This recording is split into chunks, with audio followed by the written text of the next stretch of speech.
Are we filming this? Yeah. No, we're not. Come on, is like this our talk? Oh shit, I didn't know we even started. Hello, I'm Sarah Mills, The Art of Winning, and I'm on B with Anna Brand. Woo!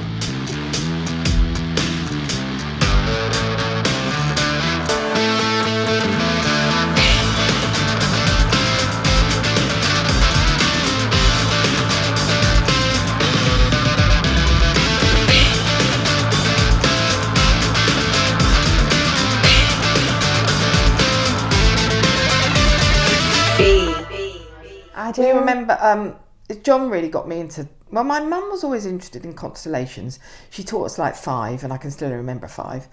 But John, husband John, he's always been into gazing at the stars, but more, looking out for alien spaceships and UFOs. He's really into all that sort of thing. And I remember we were at our friend's twice. We were in Glastonbury staying at a glamping site in Glastonbury a few years ago. And we were literally sitting outside with the fire, and what looked like this train went across the sky. Did you see a shooting star? No, it wasn't a shooting star. It was Tesla's. What was it called? Oh, Starlink. The Star Chain, the Starlink. Yeah. We saw it going up and across. Oh my God! It was like the Polar Express. It was amazing. What are they called? Sorry. Starlink. Yeah, but no, and like that's the name its name. But what's it called? A satellite? They're satellites. They're satellites. Yeah. He puts them up in strings, doesn't he? Puts them up in strings. So it looks like a train. Yeah. And then we watched the. I was sitting in my friend's garden, also down in Surrey, in the summer, and we watched the International Space Station go past, and then because that doesn't take long to go around the whole globe. No. So. Yeah, it was like, I've always wanted to go in a rocket and drink champagne in space. Do you want to come with me? Oh, I'm not sure about the rocket. No. I don't know.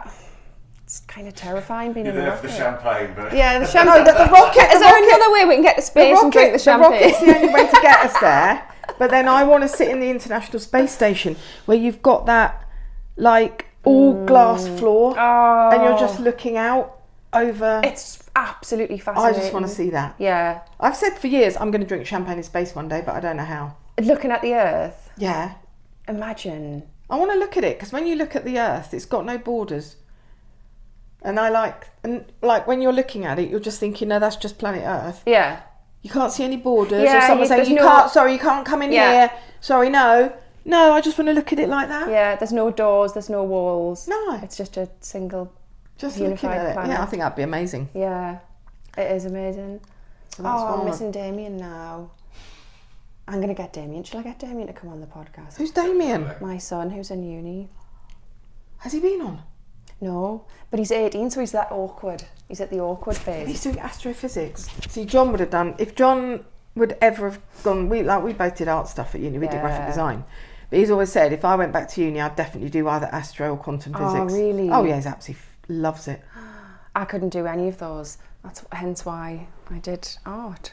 Well, I did art, he did art, we did art, I did art as well. But just like that. And my daughter also did art, but she also said to me, oh my God, I am literally obsessed with how quantum physics works. I'm like, what? It's really fascinating. It's fascinating. And if you can speak to somebody who will explain it in simple terms rather than try and bamboozle you with their cleverness, it is so fascinating, it's so interesting. Me and Damien can talk for hours, especially if we have a few beers together, and he just fills me with all of his knowledge, and I'm just like, wow. Sometimes he does have to explain things 10,000 times, but when I eventually get it, it's absolutely I know, it's crazy, isn't it? Yeah. It's like when John tells me things like about entanglement, which is to do with like how particles on two sides of the universe can connect with each other. And I'm like, yeah, well, how's that possible? Well, that works. Or how time is this and that. I'm like, okay. It's like talking to Einstein, really. Yeah. Oh, so why didn't he do something like that? I have no idea. He's clearly They definitely didn't talk about quantum physics in the 1980s when he was doing what he was doing. Yeah. So I don't know, it's just always been like we used to have to sit outside and look up the stars for ages and ages and ages. I do like to sit outside as long as humanly possible. We'll sit outside and then we'll have the fire going and then once it gets a bit cold, I'll put a coat on, and then I'll bring the blankets out, and I'll just stay out there as long as... I'd rather be outside wrapped in loads of blankets than sat inside. I love it. I love looking at the sky and just being out. What does your son think about the theory of what the moon really is? Has he got any ideas on that? What do you mean, as in what the moon really is?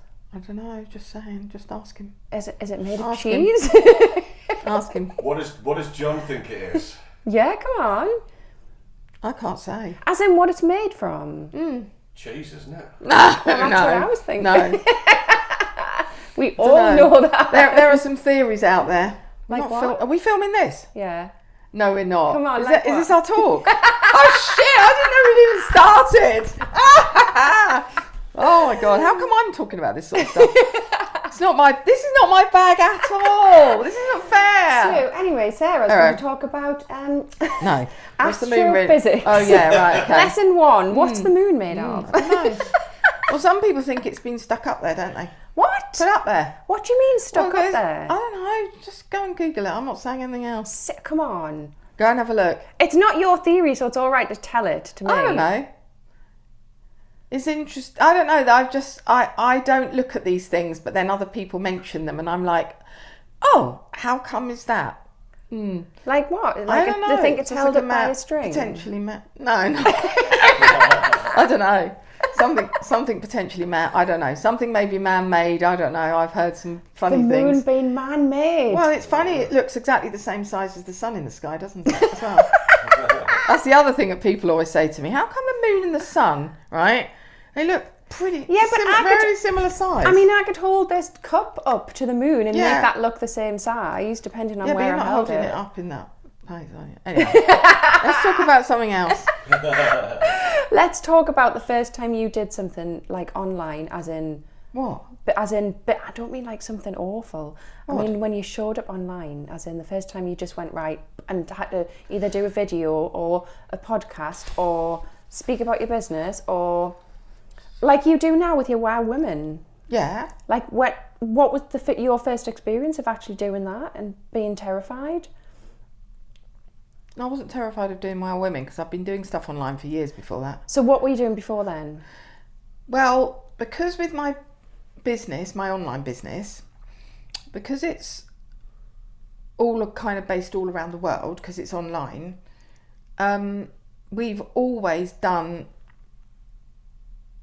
team events, trainings. We've always done them on Zoom since like 2010. Yeah. So before anyone even knew about Zoom, I wished I'd had shares in Zoom. Oh my God. No. I've literally had an account since probably 2010. Yeah. You know. So I don't really remember online stuff. I used to speak at events before online anyway. Right, so the first time you spoke at an event then? You'd have had to stand up on a stage then? I was absolutely terrified. Yeah. I just remembered actually when it was. Horrific.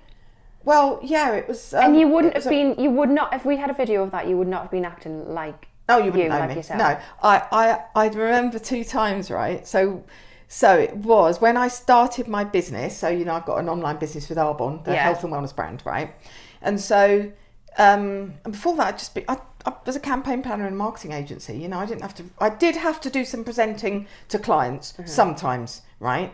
But it was, you know, it was fine. But I do remember 2 times when the guy that was kind of my mentor in my business, he said, look, we put on events, so we invite people to come along and hear about, you know, is this a lifestyle business you might be interested in? Let's tell them about the brand. We tell them how the business works. And he said, you know, you're doing really well in your business. He said, why don't you come along and be one of the presenters with me? And I'm like, what?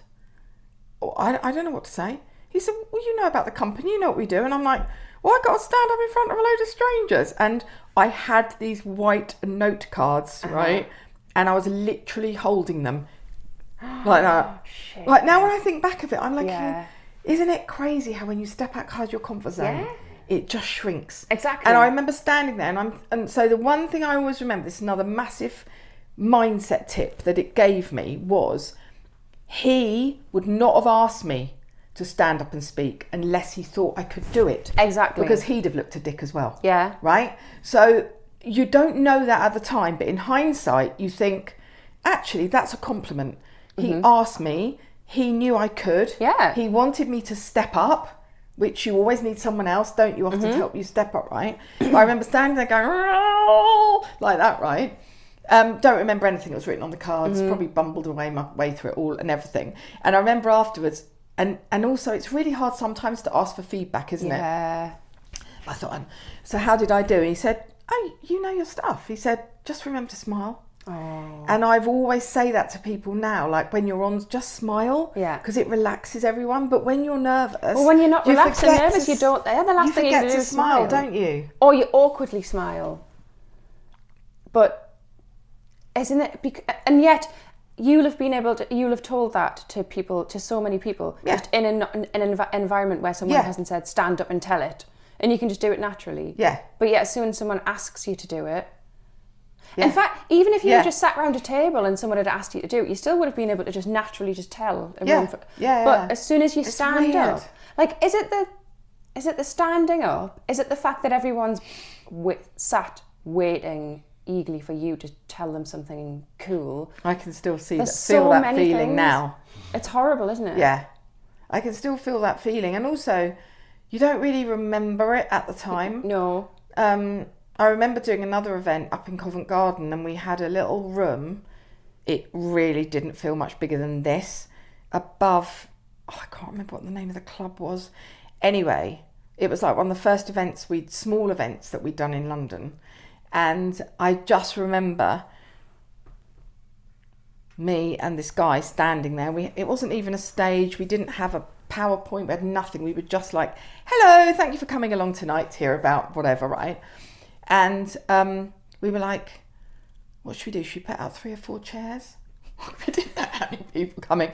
And then we did this visualization thing. We were like, hey, let's put out 20 chairs, because then 20 people might turn up. And we put out 20 chairs and the whole room filled up. And then I'm thinking, shit, now I've got to stand up and talk in front of 20 people instead of 3 people, you know. How long do you think it took you, or how many times of doing it do you think it took you to... That's a really good question. Because I know for me, it wasn't even a case of how many times. I could have done it. I feel as if it took me to be a certain age to stop being terrified, or a certain way that you feel about yourself, if that makes sense. Yeah. I think the more feedback you get, like when you do... I just remember I literally mentally grew taller, if you know what I mean. I always say that, like, you grow taller. The act of doing it makes you... Yeah. And I just think every time I did it, I always got somebody say something positive. You know, I always got someone, oh, that was really inspiring, or I really like the way you say that, or, oh, you relaxed us and you made us laugh, or, you know. So all of those things inside, I just thought, I can do this. Definitely. I can do this. If somebody said you relaxed, those 2 things, you relaxed us and made us laugh, that I would just be, I'd have that on my wall. If I did those 2 things for people, that would make me the happiest person. That's all I would ever want in life. Really? Yeah. Do you know what's so interesting about what we're talking about when you said about, like the first time, when was the first time you ever went live online or whatever? While I was walking here, or busing it here, or thinking about it, because I had no idea what we were going to talk about at all, right? And I was saying I hadn't actually really, I saw a little bit of when you had Nicola Jane on, but I haven't really watched your stuff, so I haven't really done my homework, to be fair. But that's probably a good thing, because then you're not going to overthink it. So I just didn't know really what we were going to talk about. And then I don't even know what came into my head when I was walking along. I was thinking, isn't it weird how when you were a really little girl, Sarah, you always wanted to be an actress? Did you? Right. But what's really weird is I had no idea we were going to talk about when was the first time you went live online or speaking in front of... I thought we might just be talking about the moon and made out of cheese and, you know, who knows, right? I can't believe people don't know. Or staff, right? Can't believe that. But I just remember thinking, why are we talking about this now? When I was thinking on the way here, I always wanted to be an actress, but I was the shyest little girl you could ever have met. I never said boo to a goose till I was about 25 years old. Oh, really? Oh, no. I was so shy. And I remember 2 things. If somebody said, oh, so you wanted to be an actress, why would you want to be an actress if you were like somebody that wouldn't say a word in class, anything? No, I was just like, literally. So to actually now, do keynote speaking, stand on, I just think in a way, I have imagined that for myself. Mm-hmm. I'm not in the West End, but it is a form of performing, isn't it? It is a form of holding an audience, talking to people. Because I was thinking, what was the things I did? I remember when I was about 8 or 9, at my first school, from like 7 to 11, that school, we had a really brilliant drama teacher, and we did musicals.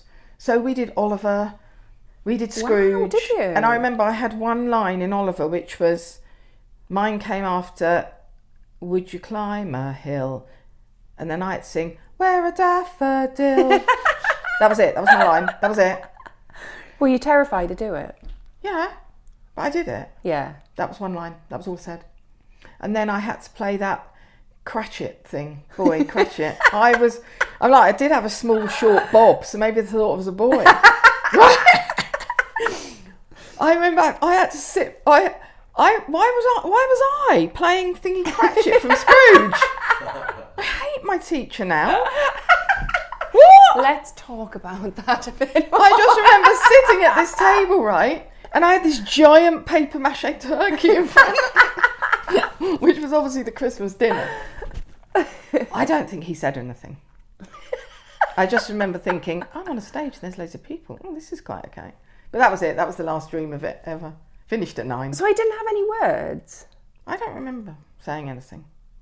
You mustn't have, because I feel like you would have remembered, because it's so I remember scary. what I said. I remember the one line I said in Oliver, but I don't remember saying any words. But I don't know where that's come from, because I don't know. So it's just weird that the first thing you said was, "Oh, do you remember when you first went live online?" Or, So then you did. So you had kind of a bit of practice with your Arbon, or how do you pronounce that properly? Arbon. Yeah. Arbon. Yeah. With your Arbon. It's a little. Apparently, it's named after a little village in Switzerland that means beautiful tree. Wow. Arbon. Yeah. So Bon must be the beautiful. It must be good or beautiful. Yeah. And arbor is trees, isn't it? An arboretum. It must be something like that, where they've put the two words together. Anyway, I don't know. Neil multi-talented, isn't he? Yeah. Yeah. So I think that would definitely be where I first. I'm just trying to think if there was anything else previously. So then when it came to business, your business, because I feel like that's another level of scary, because Arbon, I don't know why I'm struggling to say that. Arbon? You know, if you say Bon, something is good. Yeah. Arbon. That's it. Yeah. Because that wasn't your business, so there wasn't the same kind of pressure, if that makes sense. Yeah. So when you actually had to do something for your business that you'd built and it was all on you, the first time, like, how did you get the confidence to start being able to show up as you, not a pretend you, not a business persona that isn't really you, but just you, so that people can relate to, like you are on your Wow Women, which I've watched, and you are. You're just acting as you, but it takes practice. It takes a lot of different elements, I think, to be able to get to the point where you can actually just act as yourself. I think you said a really interesting thing as well about one of you said about you just get to an age. It was you. Yeah, it was Anna said that. Yeah, and then you said that you didn't say boo to a goose until you were 25 or something. Do you not think that it is sometimes it is you get to an age and you just don't give a shit, do you? Definitely got a big part, plays a big part. Less, don't you? Yeah. You do. You definitely get to a point in your life where you care less. Yeah, for me it wasn't. I didn't feel like, to me, it wasn't based on the age for me. It was based on the people that were around me. Mm-hmm. So I know for sure it was other people believing in me. And I say this all the time now, and you hear it, great thought leaders, you need some. But it was always people that believed in me before I believed in myself that made me just do a little internal tick. Okay, you're okay at that. It was a little tick. Mm-hmm. I can't explain it. Do you know what I mean? Yeah. So all of those things have just mounted on top. You know, my mum was one of my biggest cheerleaders ever, right? Oh, was ever. she? And she knew, you know, I was so, yeah. I've got a younger sister, amazing younger sister, 2 years younger than me, but she always felt to me like she was my older sister, because she was, you know, confident at a much earlier age than I was, just did things, went first, and I was like just going, tagging along behind. It's crazy when you think of it now. And when I look back, I don't even, and it is true what you're saying about age, I don't even recognise who that person was. And even the person probably, when I met John, I was in my early 20s, he was super like confident at that time, just really confident, knew himself, and you know, had achieved things. Even within sport, those things build you and make you confident, don't they? Oh, absolutely. And I think if you don't, you know, if you haven't got that self-belief, and I don't know where it comes from, because I've always had people believing in me, but slowly I think I was just a late starter. Do you know what I mean? And then it just went woof. Slowly I just thought, yeah, do you know, I'm good at this, or I can do that, or, you know. I think there's many different, when you've listening to you there, I think there's some people have the ability to just internally tell themselves, you know what, I'm really fucking good. I'm gonna be really good at this, so I'm just gonna go and do it. Some people it takes to have that support group around them. And I did, the first time I did this, didn't I? It was only because you and Ellie were there. I wouldn't have just set a camera up, no way. I wouldn't have just set a camera up on my own and just started talking into a camera. I really wouldn't. Right. But because Neil was there and Ellie was there, so she was just sort of sat just off out of the shot, chatting away to me. And Neil was just there. Neil just makes me feel comfortable. He's just like, Neil's quite grounding. So I'll come in and be like, rah, rah, rah, rah. Like, what? And Neil ask one question half an hour later when I finished talking about all the shit that's happened on the way to work. And Neil's just calm. And then I'm like, oh, I can be calm now. Just just calm down. No, I don't know. I don't know how it works. It's hard to, when you're just going through the process of the becoming, or whatever you want to call it, it's hard to, I can pinpoint people who were like cheerleaders of me. Yeah. I can pinpoint through my generation, you know, through my decades. But when you actually think about the growth side of it, loads of people are told all the time, oh, you're really good at this, you could do that. And they never step into it, ever, right? So I don't know what it is that at that point makes you just go, shit, I'm going to do this, you know? And I think actually starting my business, which wasn't, you know, like, which made it for me, it was really a brilliant transition from employee to entrepreneur, because it wasn't like I was going, right, what am I going to set up as a business? Right, I think I'll set up a shoe business. No, it was a brilliant, unique entrepreneur opportunity, because it was, yes, you were creating your own brand. What sort of people did I want to attract into my business when I was running my Arbonne business? I wanted other stressed out corporate mums like me that thought there could be another way to do stuff, you know? So it's great because you learned how to build a brand. Yeah, so you're building a brand within a brand, do you know what I mean? Yeah. Like, there's people that are building using the same vehicle that I am, but they're like, I just want to attract 20-year-old people at university to show them how they could build an extra income. Or there's guys out there that like, I want to show people how to, I don't know, build a fitness business using this. So you're building your own brand within the brand. And because people are attracted to you, your personality. Oh, I want to work with you, Sarah, you know.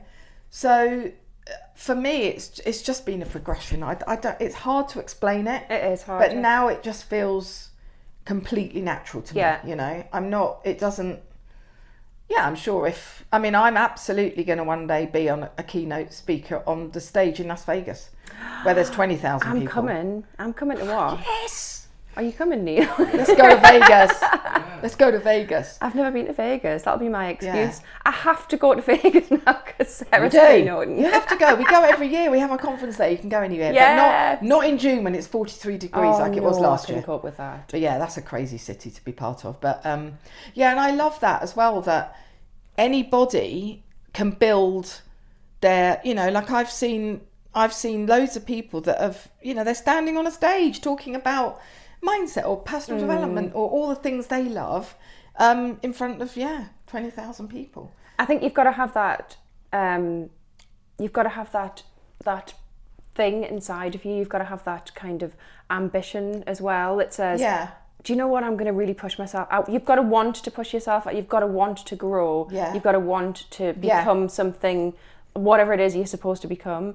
And so, because when I first I filmed the first episode for this, it was because, and I planned it a week earlier, and it took a week to do it, and it was because I was sat there with Ellie talking about whatever to do with my clients, and I said, well, I'm always telling them that you have to show up online, and you know, you've got to actually put yourself out there. People need to see what you're like, because they need to understand whether you're their type of person, whether they want to work with you. And then it got to the point where I was like, but I'm not actually doing it myself. I'm not practicing what I preach. Right. And so within literally 1 week, I had it all booked and planned, and we started, because I was like, I can't overthink this. I need to do it. No. So I think that was that part of, you've got to have that, I am going to do this. Yeah. Whether, even if I fail, even if I have to pick myself up, even if I have a shitty first few experiences, I've got to do it. I've got to. If I don't do it, I'll regret it. Well, if I don't do it, I'm staying where I am. Exactly. And I think for me, it's always been, I've always done it, like, it's never been about me. It's always been about the people that I'm potentially serving. Yeah. Right. So this is one of the other biggest mentoring tips I've learned from my mentor, was you've got to get out of your own way. Yeah. If you think what you're doing serves enough other people, can help enough other people, then you're just delivering the information, the message, whatever it is. Mm-hmm. So for me, it was always like, I'm not just doing it because it's about me. I'm doing it because if I show people I can do it, you can do it too. Exactly. Right? If I can do it, you can do it. Mm-hmm. If I can show you, you can. And so it's all about, it's creating that duplication of a community. And so it's kind of a forced feeling of, I've got to step up. Yeah. Right? Because I want to show other people how to be successful. And I can't show them how to be successful unless I go first. Yeah. It's exactly hard to explain it. I get it fully. And it was and I was saying to Ellie the same thing. So I was like, I can't show my clients if I don't do it myself and prove to them. And I want to prove to them that even if you do it badly to start with, that's fine. Yeah. You have to do it badly. You've got no option but to do it badly to start with. You just you don't have an option. No. And that you don't get courage and confidence. Well, sorry, courage will come first, but you don't get confidence until you actually start doing in the first place and get more practice in. You've just got to practice makes perfect. Practice makes perfect. It's one of the boring sayings, but it's just the fact of the matter, isn't it? Yeah, it's just like, I don't know how it all kind of works, but it's amazing. And it's just, your brain is so shit the way it talks to you sometimes. You know what I mean? It wants to keep you safe. It wants to hold you in that space. You're like, no, I want to get out. You know. And all the more reason to surround yourself with people who don't put you down and don't make you feel like that. And positive people who have your back.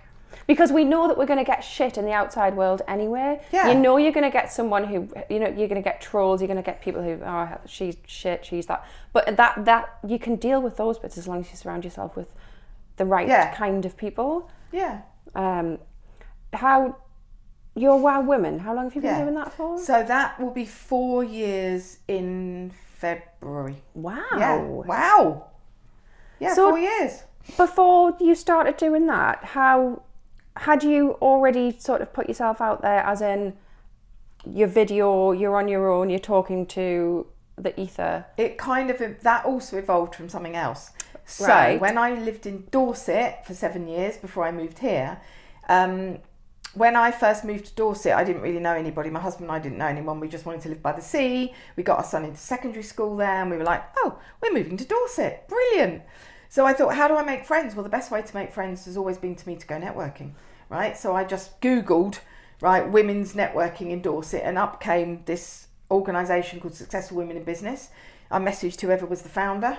Big shout out to Jill Donnell. She was one of the makers of me getting out there and doing what I'm doing now. Well, that's a lovely shout amazing, Jill Donnell. And she met, we had a coffee, and I started going to her Successful Women in Business, and she used to do other workshops about, about mindset and speaking belief into yourself, and she was a brilliant woman.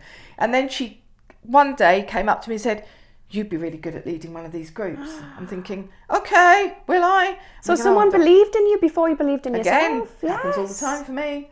I think it happens for all of us, but only if we're open to hearing it. Yeah, yes. If we go, oh no, it's not for me. How many people do you know that do that? Oh, no, 100%. oh no. Spend their whole life doing particularly that. women, I would say, right? Pump up to the boys who would just go, shit, I'll fake it till I make it. I'll look like shit and I'll fall over. And a lot of the time with guys, and I look like a bloody wanker, but I'm going to do it anyway. Yeah.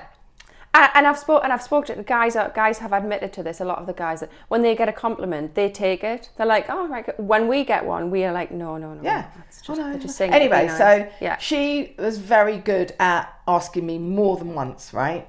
You'd be really good at this. And anyway, so what happened was I set up the Weymouth Successful Women in Business. It was part of her franchise, right? I set it up and I ran it for a few months. It was all in person, and this is before we did anything, online, virtually.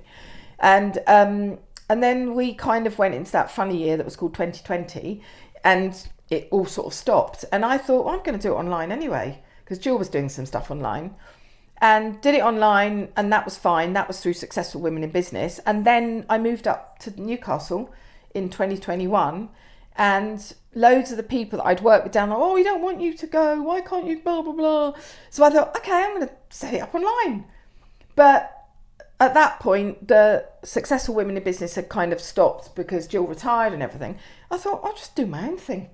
So that was when one of the ladies who I'd worked with, who was doing some virtual assistant work for me at the time, and it was all into the tech and knew how to set up landing pages, and I said, let's just do it, right?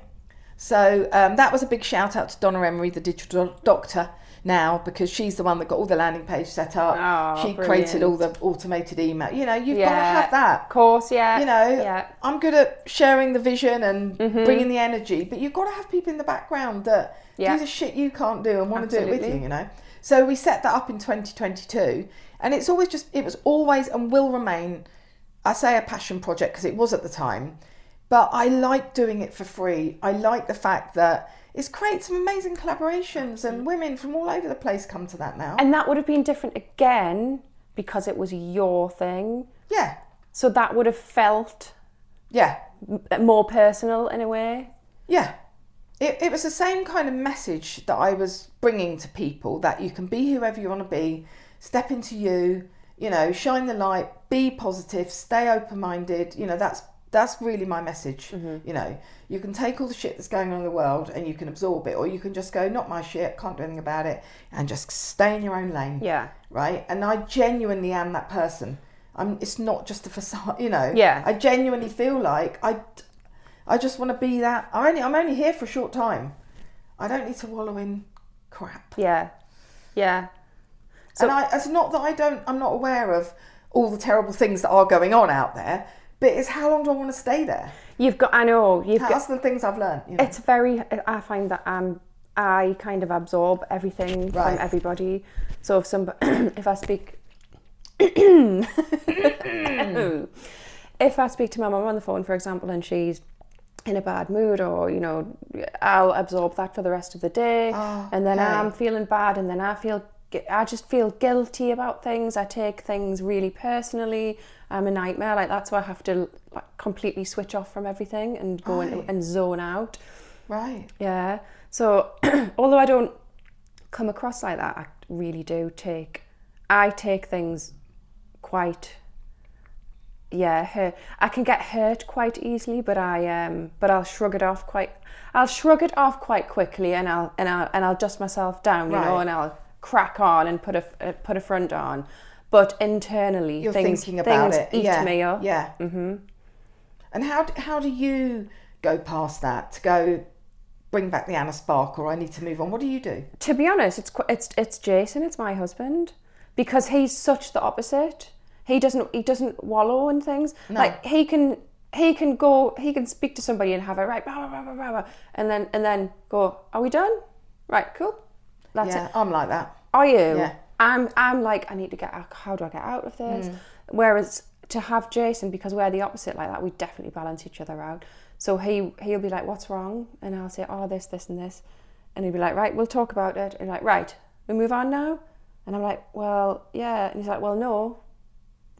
It's done, it's talked about. move on. And I like that. I need that in my life. I need someone to be quite tough. Yeah. I need tough love. Right. Just kick me up the arse. Yeah. Yeah. Let's do it. No, I'm like that.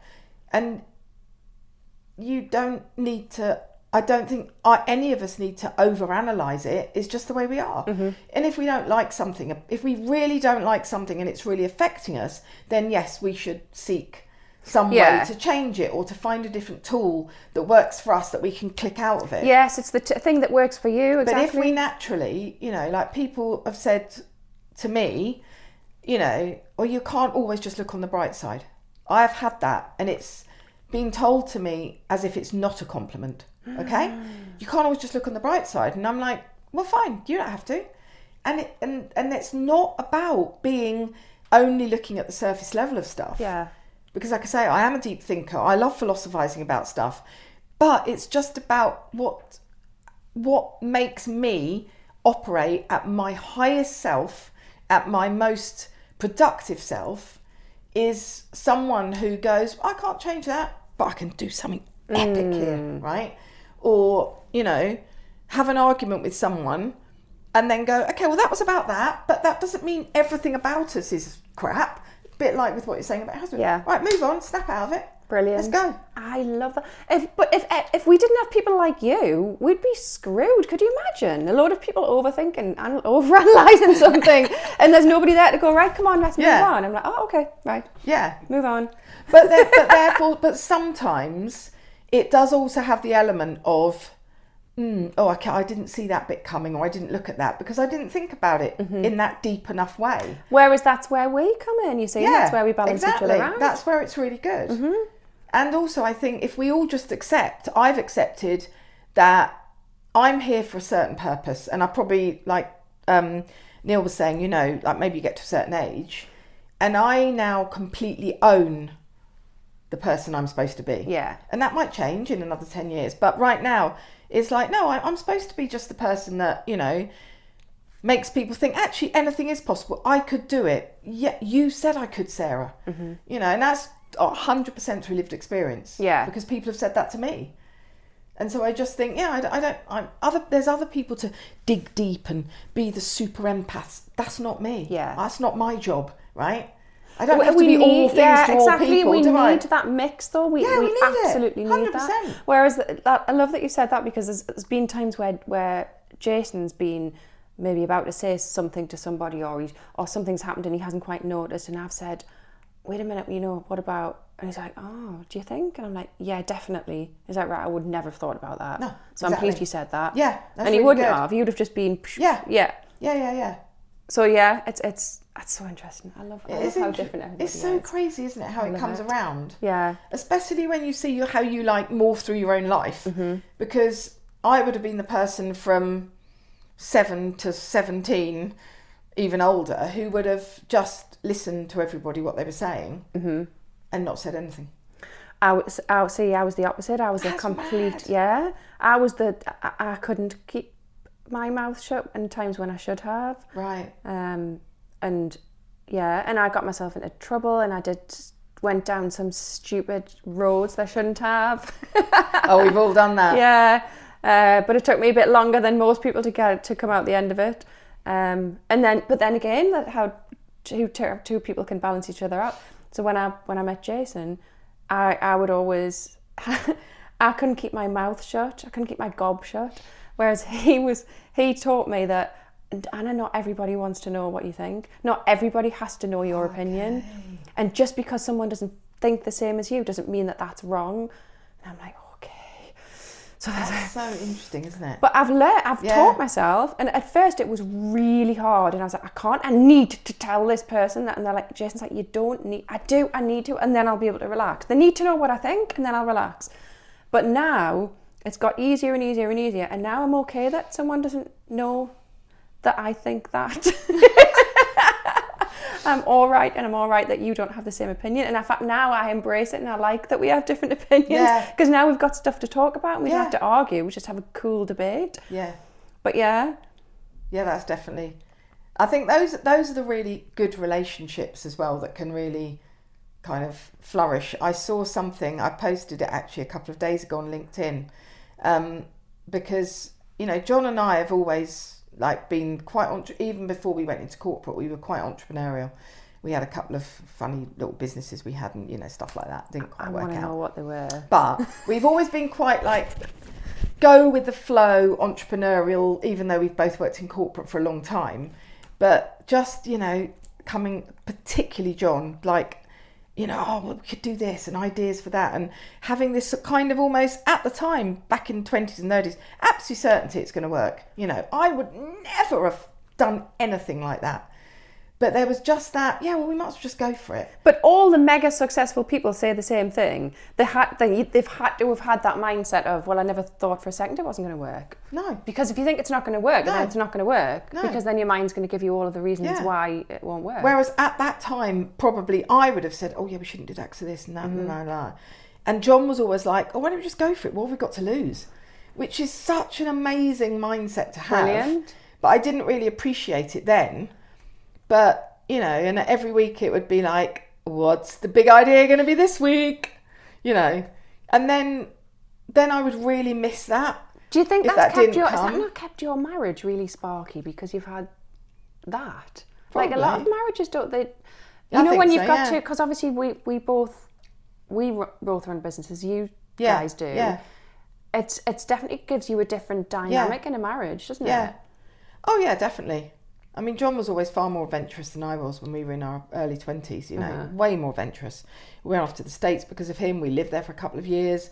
I would never have done those things. Yeah. But what I love is having been with someone now for 2 years. Is that 14? Yeah, 14 years. Yeah, 14 years. It's how the relationship just kind of changes. Whereas I've kind of I'm just used to now like talking and connecting and presenting and all of these things. And John's always been just getting on in the background doing amazing things, right? So, you know, he's not going to go on social media, he's not going to do any of that. And I'm like, well, I need to get you on there. So we work in that really good way together and really, you know, love the fact that we've both got different talents, different skills, but we disagree on a lot of things in an okay way. Yeah. Right? We shouldn't do it that way. Yes, we should. No, we shouldn't. Yes, we should. But it always comes out in the end that we're on the same line of... That's awesome. You know. Because I know I've spoken and I've heard, I've listened, you know, various podcasts and things where I've listened to people who've talked about their partners and they run businesses and they've basically said, my partner just doesn't understand because they'll be employed by somebody else and they'll go to work and they'll come home and they don't have the bits outside of that. Yeah. And they have that, like, tension because of the fact that the husband or wife just doesn't understand what they're going through, so it's hard to have that person to talk to. No, I can really imagine that because I remember when I won the North East Startup Awards in 2023 I am dropping it in actually, but I'm literally saying it because the question I got asked, everyone got asked this question on stage, and the question I got asked was, what is your biggest, I think it was, what do you rate as your biggest success? Which is an interesting question. And I was like, actually for me, it was going from employee to entrepreneur.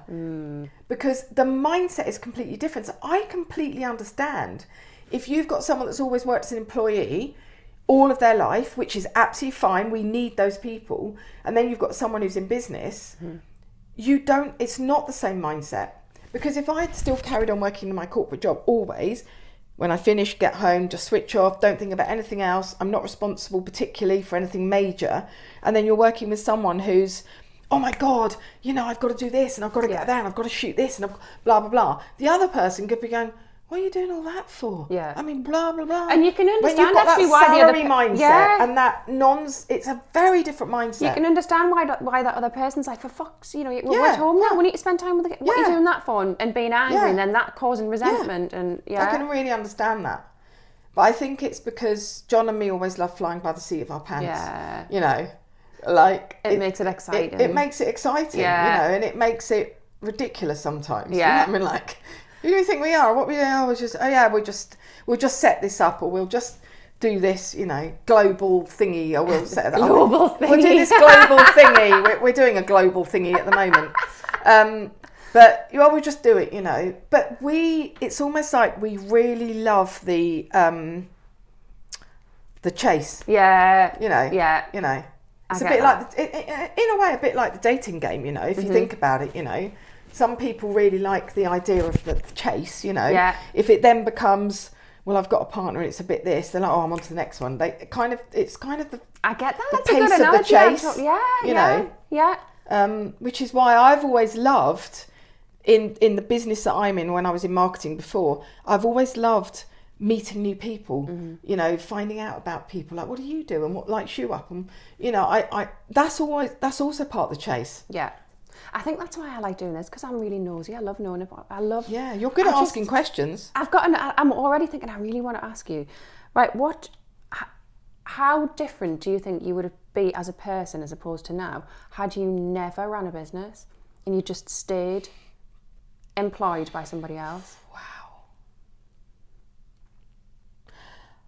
I think I would have been, which seems such a I probably would have been contented. Mm-hmm. Do you know what I mean? I probably would have been contented. I loved my job when I worked in London. Yeah. So I wasn't like a frustrated employee. I loved it, right? It was great. It was a fast-paced marketing agency in London. We had big budgets. It was fun. It was really fun. And we had a nice life, the 2 kids, the house, all those kind of things, which is great as well, it was fine for the time. I honestly think if I just stayed doing that, I'd have just been, the word that is coming to my head sounds like mediocre. Literally. I'd have just been kind of mediocre. I'd have felt like I was just going, Yeah.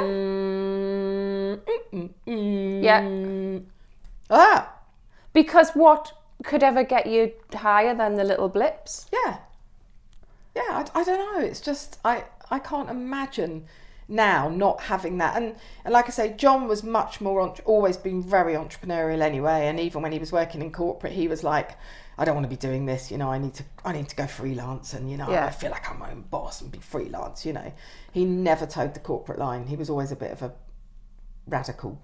And so I always saw that and I admired it, but I just thought that wasn't for me. And then, that's why I'm grateful really that I did a sort of soft step into entrepreneurship. Yeah. Because, I was part of a bigger company, even though I've got my own business. So that was brilliant, Yeah. But from that, you then get to build, other brands, because you think, well, I'm doing speaking, I could do talking, I can talk about this, I can go on webinars, I can, so you. But build you would something never else. ever have known that about yourself. Never. Because what other opportunity would you have? I don't know. Been in a position to push yourself? I don't know. We did start. I have started other businesses before. So it's not like I've always only worked in corporate, but I have started other businesses before that, didn't go anywhere. And have you got ideas constantly about new things that you want to start? Have you not? No.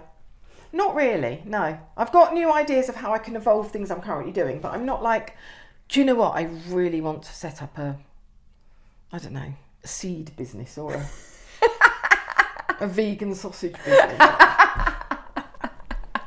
Do you know what I mean? I love all the things, but I'm not there's too many things I can do within the framework I've currently got, I do remember 2 things that I remember when John and I first left uni, and I'd specialised in illustration and John was graphic designer, and so I was always doing the drawings, and John was like, why don't we set up our own, so this is back in the late 80s, right? No internet, no nothing.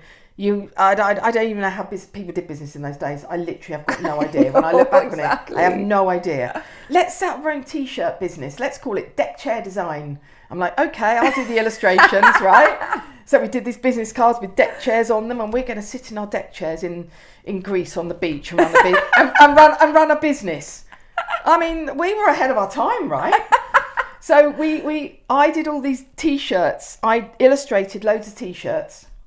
I think I had 4 designs, And we were like, right, John was like, what we're going to do is we're going to have loads of them made, and we're going to get on 2 little Vespas, or you can go sit on the back with me. We're going to get panniers on the side, and we're going to island hop around the Greek islands, and we're going to sell our t-shirts, right?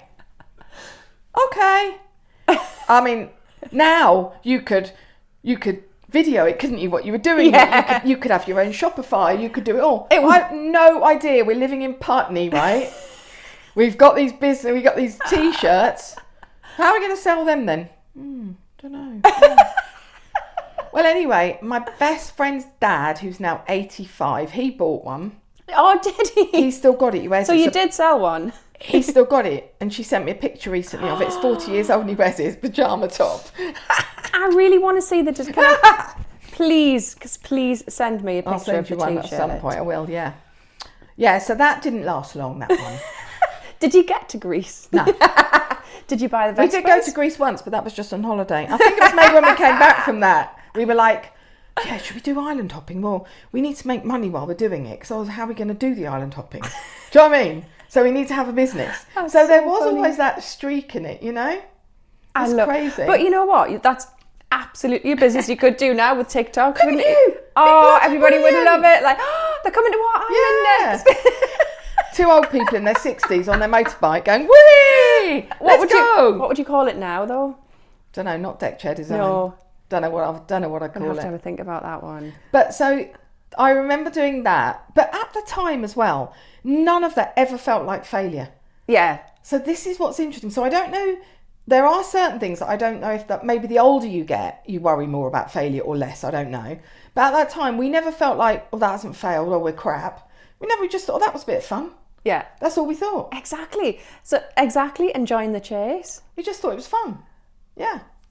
And then I did it with a silk. Then I went to work for a company that was, my boss was Chinese, and the company was, I was an illustrator for a stationery company based in London, but I had to travel to China quite a lot. Wow. To go and check that all the designs were being printed properly and everything. And this was also back in the, maybe 1990 or kind of thing, ages ago. And the girl that I used to go with, who was like the account manager, we were travelling to China. I think we must have gone once together. And once again, she was like, why don't we set up our own business? So there must have been what did you decide then? I know what we're going to do. We're going to call it cocoon trading, and we're going to import silk from China. And we did. Did you? We had, I think it was 2,000 pairs of boxer shorts made, silk boxer shorts, right? All these different funky designs. And we thought, we're going to sell those. We're going to sell them to promotional marketing companies. Do you know, in the old days, you'd like, I don't know, you'd buy a margarine box, something with butter or coffee, and then have a coupon on it. Yeah. And if you had 50 coupons, you could get yourself a silk dressing gown. Or do you remember in those days? Yeah. In those days. So we were like, because John was already working in marketing now. Oh, we could do that. We could get on some of the. We'll sell thousands of silk dressing gowns, thousands of little cami sets, right? So we had all this stuff, man. We didn't have a single client. Not one. Not one. I don't remember there was any such thing as drop shipping then.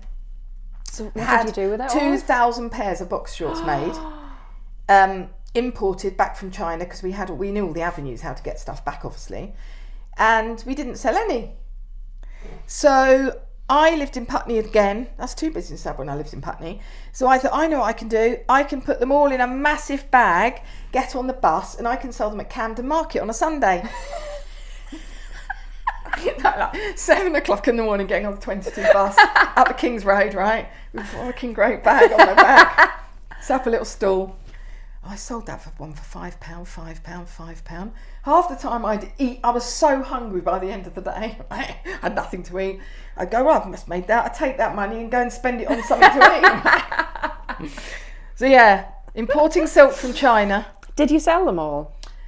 We did eventually. I mean, my friend's dad's probably got a couple of pairs to go with his t-shirt. That's his pyjama set. Yeah.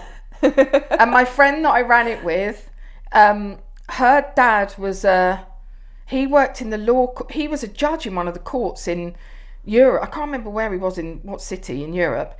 And she said, well, I go out to see mum and dad out there every couple of months. I'll take a load of shorts and I'll sell them all to the court staff. so he let her have a little market stall, right? And so she was, sold another 20 pairs. Oh, great, we've only got 1,800 to go.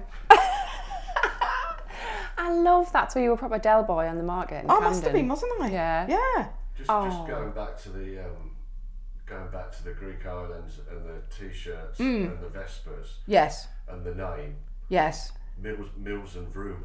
Oh my God. I like it. How long have you been thinking about that? Mills and Vroom. Yeah. Oh my God, why didn't we think of that one? We'll do it now. We'll set it up. John, we're setting it up. You're going to be doing it. I think we should set up a cap business. That's what I think we should do. Definitely. I love my caps. I mean, this one. Oh my God. I haven't seen hardly anyone walking around in an animal print baseball cap. I've got one. I Shut wear it. up. I swear to God, I wear it loads. Oh my God, why didn't you wear it? I love that, but it's slightly furry. I love that cap. Well, I've always loved my animal print, and for some reason this year it's in every shop, everywhere, isn't it? Every single trainers, everything. And I've always worn baseball caps. I mean, it's great as you get older, your hair gets thinner, your eyebrows drop out. You just put on a baseball cap, nobody can see anything. It's all good. Eyebrows don't drop out. Oh, mine do. I haven't got hardly any eyebrows now. Yes, you have. Yeah, but they're painted on. Yeah, I can see your eyebrows. They're mainly painted on. But yeah, I just remember thinking, I've got so many baseball caps, and I got the 2 baseball caps. I've got 2 leopard skin ones, slightly different, both gifted to me within 1 week by 2 different friends who know that I love animal print. Well. So the one I'm currently wearing is from my friend Dee. So she works at Oliver Bonus. Oh. And she obviously saw one, and I went to stay at her house, and it was all wrapped up for me on the bed. That's not the kind of thing I would expect in that shop either, for some reason. It's weird, isn't it? There it is, look. Where? There. Oh my God. We're together. Yeah. I love it. I love that. I wear it all the time. Yeah. I love it. Yeah.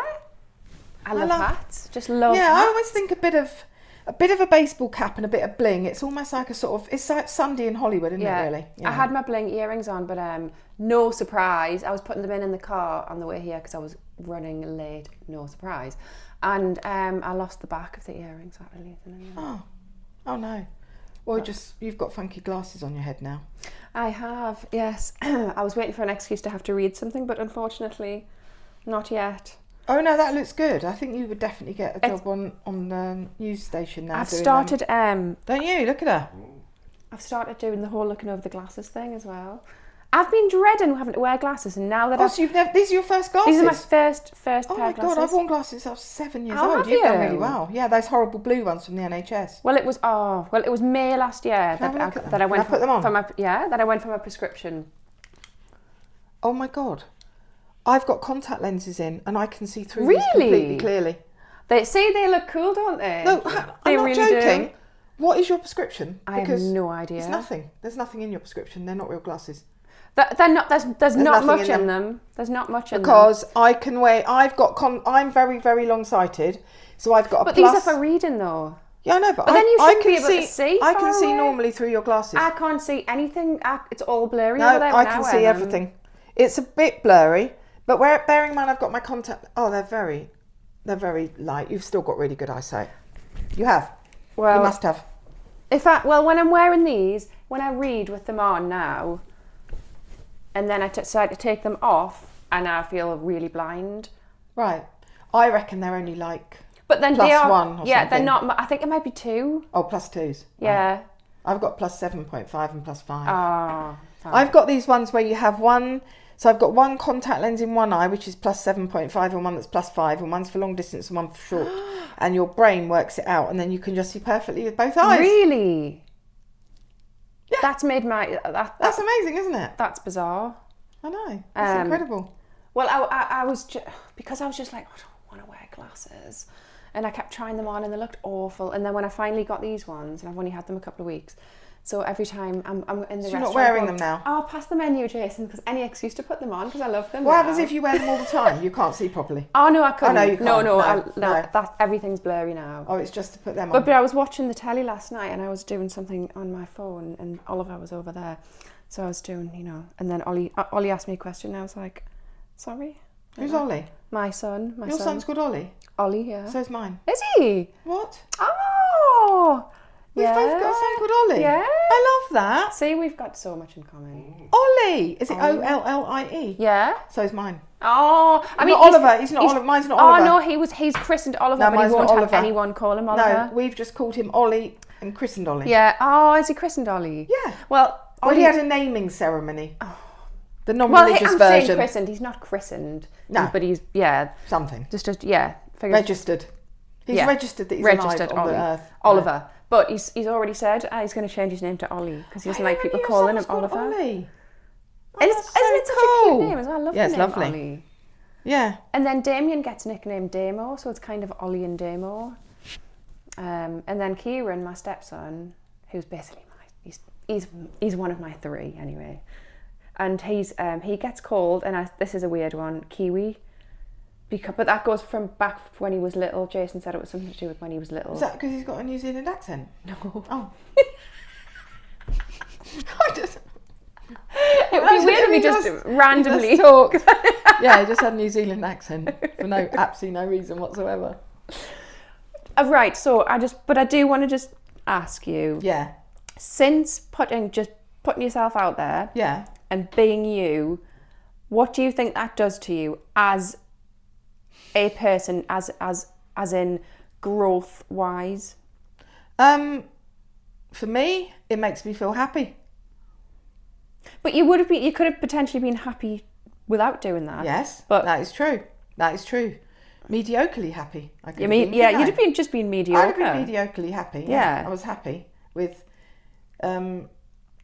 I think I was happy with that because John was always an ideas person, so I knew that there was always going to be fun things going on. There was always going to be, another idea, another brilliant. But then there was stuff that he was creating, whereas you're creating the stuff now. Yeah. So what's the question?